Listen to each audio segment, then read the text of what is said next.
अजित पवारांच्या अपघाताचं प्रकरण अचानक फिरलं.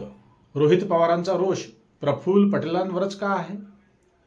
दररोज वेगळा अभ्यास, दररोज नवीन माहिती गोळा करण्यासाठी रोहित पवारांची दमछाक.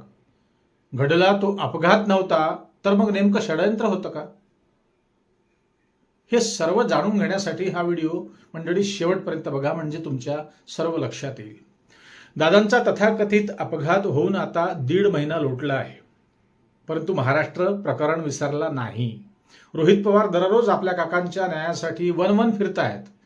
कधी बारामती तर कधी मुंबई, कधी पुणे तर कधी थेट दिल्ली गाठत आहेत. अनेकांच्या भेटी घेत आहेत.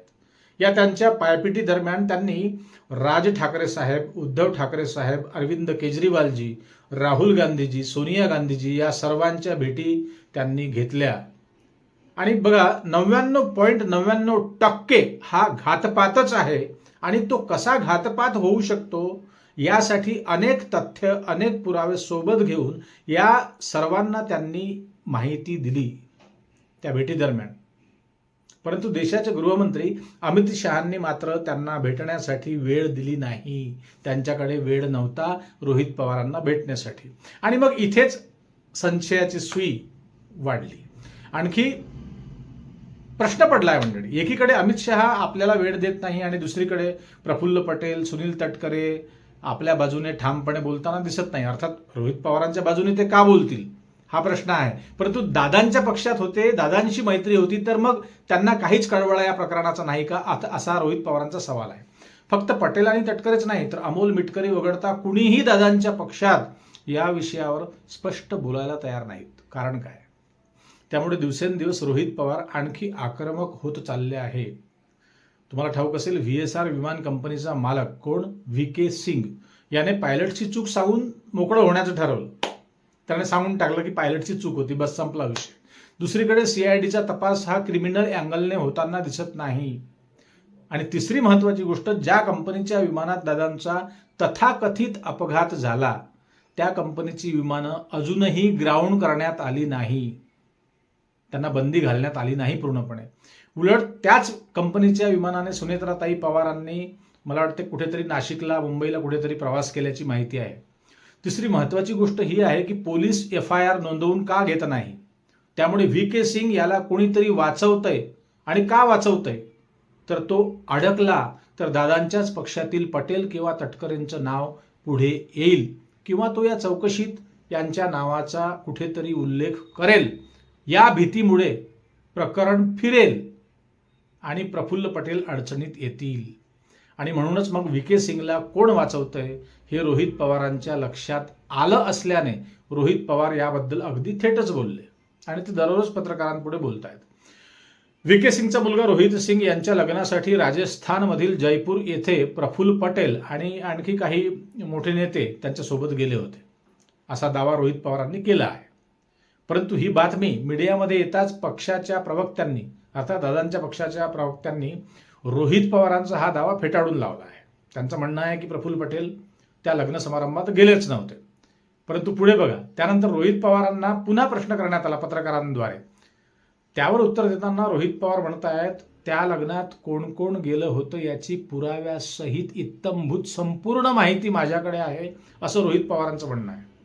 आणि वेळ आली की मी ती माहिती सार्वजनिक करणार, हेही त्यांनी बेधडकपणे सांगितलं आहे. अर्थातच रोहित पवारांनी जे सूत्र हाती घेतले असतील किंवा ज्या प्लॅटफॉर्म्सवरून ही माहिती त्यांनी गोळा केली असेल ती ठोस माहिती त्यांच्याकडे आली आहे असं त्यांच्या बोलण्यावरून जाणवतं. आणि म्हणूनच रोहित पवारांची संपूर्ण टीम ही माहिती गोळा करण्यासाठी अजूनही प्रयत्नात आहेत का, हाही प्रश्न आहे. किंवा बऱ्यापैकी माहिती गोळा करून झालीही असेल असं अनेकदा त्यांच्या बोलण्यावरून जाणवतं. परंतु ज्या पद्धतीने रोहित पवार दररोज माध्यमांपुढे नवनवीन मुद्दे घेऊन येत आहेत, नवनवीन खुलासे करत आहेत आणि अगदी आक्रमकपणे, त्या तुलनेत प्रफुल्ल पटेल कुठेही माध्यमातून स्पष्ट बोलताना दिसत नाही किंवा त्यांची बाजू लावून धरताना दिसत नाही. त्याचं कारण काय असावं? आणि म्हणूनच इथून पुढे या प्रकरणाला नवं वळण लागण्याची शक्यता आहे येत्या काहीच दिवसात. रोहित पवारांनी आपली संपूर्ण फाईल अगदी तयार ठेवली असल्याने कुणालाही हालचाल करण्यासाठी अजिबातही वाव उरला नाही मंडळी, अजिबातही नाही. आणि ही बाजू मजबूत असल्यामुळेच FIR न घेण्याचे आदेश पोलिसांना कोणी दिले आहेत का? FIR बारामतीला नोंदवून घेतली नाही आणि मुंबईलाही नोंदवून घेतली नाही. त्यामुळे हा संशय दिवसेंदिवस वाढतो आहे. त्याला कारणच हे आहे. रोहित पवार म्हणाले की प्रफुल्ल पटेल VK सिंग यांच्याकडील विवाह समारंभात उपस्थित नव्हते. कोण? पटेल. हे त्यांचे प्रवक्ते सांगतायत. परंतु ज्या दिवशी स्वतः प्रफुल्ल पटेल स्वतः माध्यमांपुढे येऊन सांगतील त्या दिवशी स्वतः पटेल तिथे गेल्याचे पुरावे मी स्वतः देईल असं रोहित पवार म्हणतायत. त्यामुळे या प्रकरणाचं झुकतं माप हे घातपाताकडे जाताना दिसत आहे असं त्यांच्या बोलण्यावरून जाणवतं रोहित पवारांच्या. त्यानंतर जय पवार यांना पत्रकार परिषद घ्यायची होती, परंतु त्यांना पत्रकार परिषद घेण्यापासून दादांच्या पक्षातीलच लोकांनी रोखलं असाही आरोप रोहित पवारांनी केला आहे. त्यामुळे शंका आणखीनच बळावत आहे मंडळी. आणि ज्या अर्थी रोहित पवार आपल्या मतदारसंघातील महत्वाची कामे थोडी बाजूला सारून कामांच्या दिवसांमध्ये हे प्रकरण त्यांनी लावून धरलं आहे. आपली स्वतःची सगळी कामं त्यांनी बाजूला सारली आहे. दररोज ते याच कामात व्यस्त आहेत. त्या अर्थी दालमे कुछ काला दिसायला सुरुवात झाली आहे हे लक्षात घ्या. आता हल्ली या जस्टिस फॉर अजितदादा पवार या मिशनमध्ये रोहित पवार माध्यमांवर एकटे जरी दिसत असले तरी दादांच्याच पक्षातील अनेक आमदारांचा आतमधून छुप्या पद्धतीने रोहित पवारांना पाठिंबा मिळत असल्याचं जाणवत आहे. खुद्द शरद पवार, जय पवार आणि पार्थ पवार एवढंच नाही तर सुनेत्रा पवार यांचा देखील पाठिंबा असल्याचं जाणवते आहे स्पष्टपणे. ज्या पद्धतीने दिवसेंदिवस रोहित पवार आक्रमक होत आहेत त्यावरून त्यांना कुणीतरी आतून बळ देत आहे, कुणीतरी आतून ऊर्जा देत आहे असं स्पष्ट होताना दिसत आहे. कारण ते दिवसेंदिवस ज्या पद्धतीने आक्रमक होत आहेत त्यावरून हा अंदाज येतो आहे.